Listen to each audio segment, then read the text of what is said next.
¿qué tal? Mi nombre es Claudia y en esta oportunidad les voy a hablar sobre la educación en tiempos de pandemia, pero en las zonas rurales.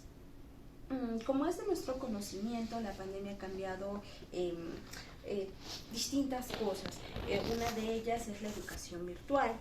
Y como todos sabemos, también ha sido un reto tanto para alumnos como docentes. Se pasó, en este caso, de clases presenciales a estar detrás de una pantalla.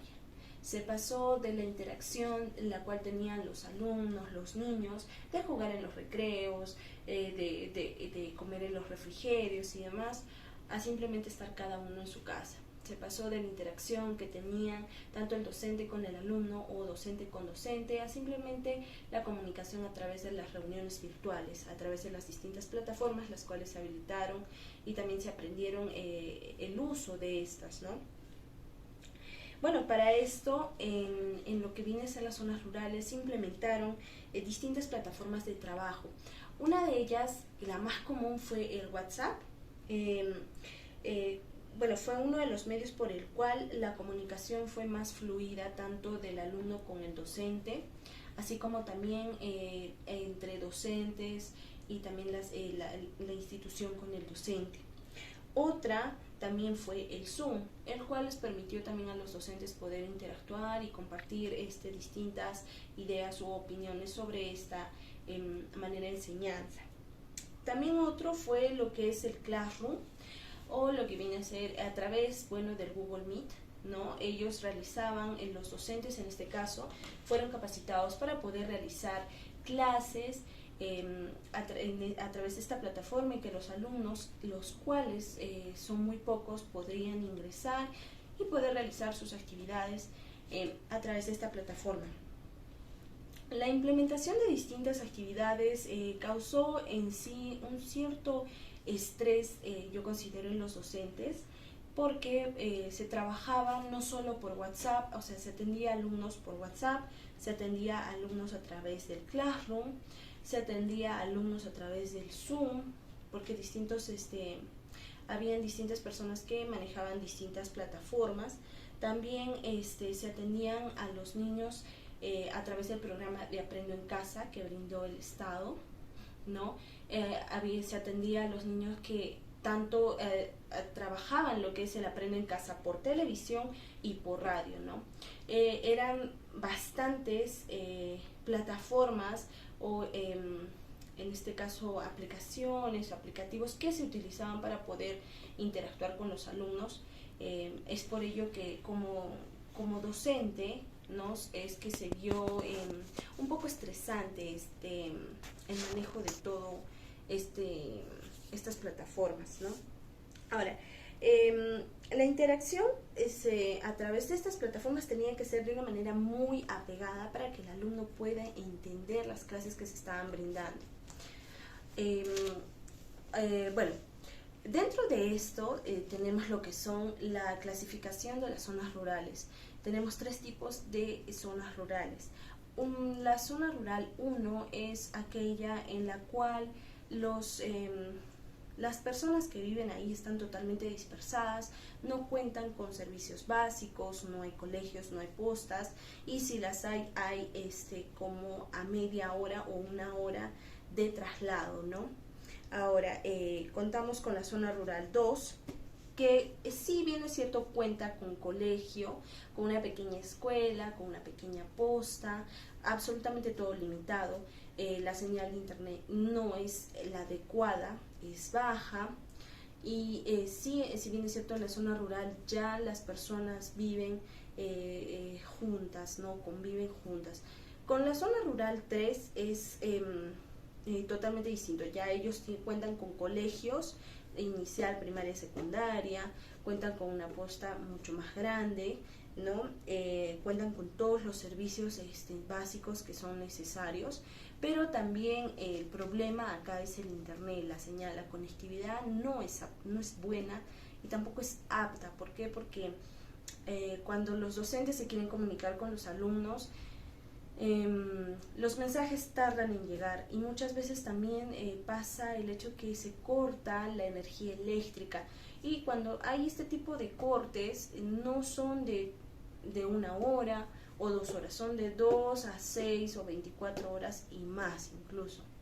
Son distintos puntos que no se saben, pero que, bueno, yo los comento por experiencia de otras personas que trabajan en zonas rurales y he visto de cerca cómo es que se ha ido trabajando, cómo es que se han ido adaptando, ¿no? Ahora, frente a la adaptación del docente, ¿no? En lo que es el uso de la tecnología fue un tanto difícil porque muchas personas trabajaban de manera tradicional. ¿Qué quiere decir esto? Muchos lo hacían de manera manual, llenaban sus registros de manera manual, hacían sus clases de manera manual en pizarras, lo escribían.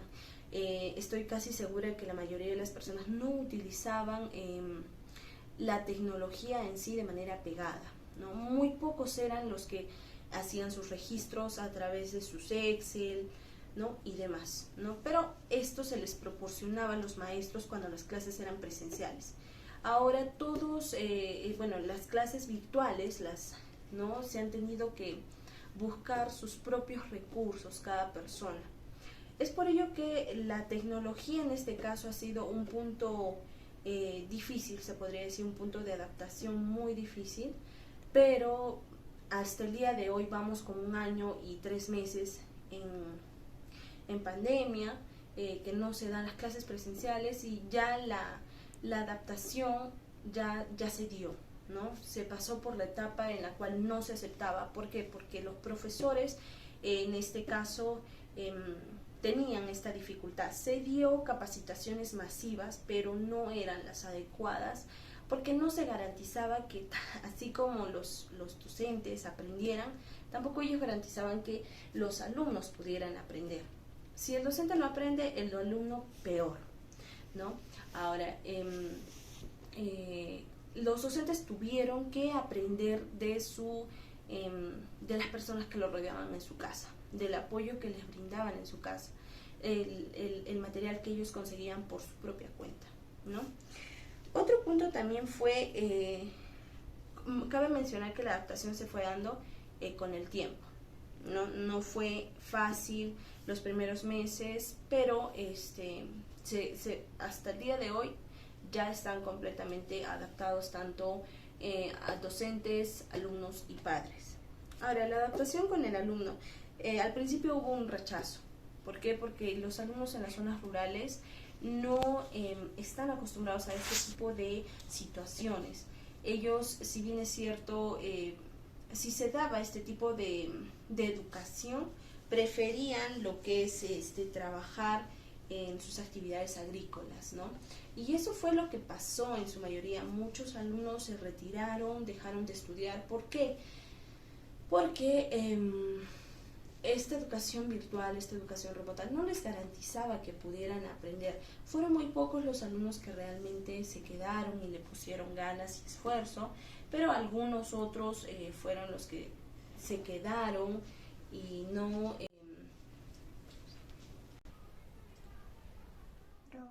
En este caso, los alumnos, otro punto sería también el hecho de que no contaban con las herramientas necesarias para poder realizar estas clases virtuales. Por ejemplo, no contaban con una laptop, tampoco con un celular de gama media. ¿Qué quiere decir que no contaban con un celular de gama media?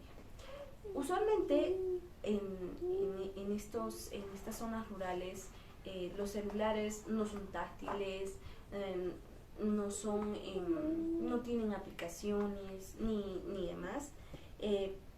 Tampoco eran celulares de gama baja. ¿Qué quiere decir? Que no había un almacenamiento, una capacidad de almacenamiento adecuada para que ellos puedan descargar las distintas aplicaciones que les pedían. Si trabajaban con el WhatsApp, se les llenaba rápido por toda la información que le mandaba el docente, ¿no? Y muy aparte de la conectividad es muy mala, tanto para llamadas como para internet. La señal se va, al momento de que uno se quiere comunicar con el alumno, la señal también se va, no se escucha muy bien, se escucha entrecortado. Son puntos en contra, los cuales no se visualizan en una escala sobre lo que es la educación en las zonas rurales. Ha sido muy difícil la adaptación para los alumnos, ¿no? Muchos de ellos han dejado de estudiar, otro por ciento ha estudiado, pero ¿quién garantiza que realmente están aprendiendo, ¿no? Ahora, con los padres de familia también fue un rechazo, porque no les parecía adecuada este tipo de educación. Pero ellos tuvieron que adaptarse, buscaron también la manera de los profesores de poder comunicarse con los padres, ¿no? Y así poder explicarles esta situación que se está dando. Y bueno, muchos padres manifestaron que preferían realizar sus actividades agrícolas, preferían que sus hijos estén ayudándolos con esas actividades a que estén detrás de una pantalla. Bueno, este fue el rechazo, pero finalmente se logró que los padres de familia pudieran entender que sus hijos necesitan estudiar a pesar de las situaciones que se presenten, ¿no? Muchos padres están en total desacuerdo en lo que son educación virtual y quieren lo que son las clases presenciales. Ahora, unos puntos de desventaja que voy a mencionar para ya terminar con este video. No se ha garantizado al 100% el aprendizaje de los alumnos, eso es por un lado. 2, existe un porcentaje del 25 al 30% de que los alumnos han empezado a dejar la educación virtual por los videojuegos. O sea, se conectan, ponen su presente, ¿no?, que están ahí, y luego se desconectan, no presentan las actividades que se les pide, que se les solicita el docente. Y bueno, como consecuencia de esto, el docente no está autorizado a jalar a ningún alumno, no puede reprobarlo, lo que hace que el docente tenga que estar detrás del alumno, aun así el alumno esté en otro lado, no quiera aprender. Muchos de los estudiantes están, si bien es cierto, aprendiendo, pero soy consciente de que las dudas no son absueltas al 100% por los docentes.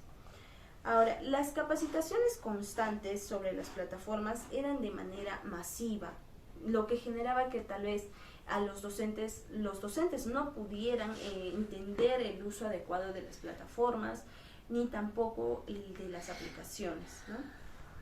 Bueno, básicamente este fue el tema de lo que viene a ser la educación virtual en las zonas rurales. Hay que tomar conciencia y hay que también tener en cuenta que el hecho de que sean zonas alejadas no nos hace ajenos a la situación en la cual ellos se encuentran, ¿no? Y si está dentro de nuestras posibilidades, tal vez apoyar en alguna manera, hagámoslo. Eso fue todo. Muchas gracias.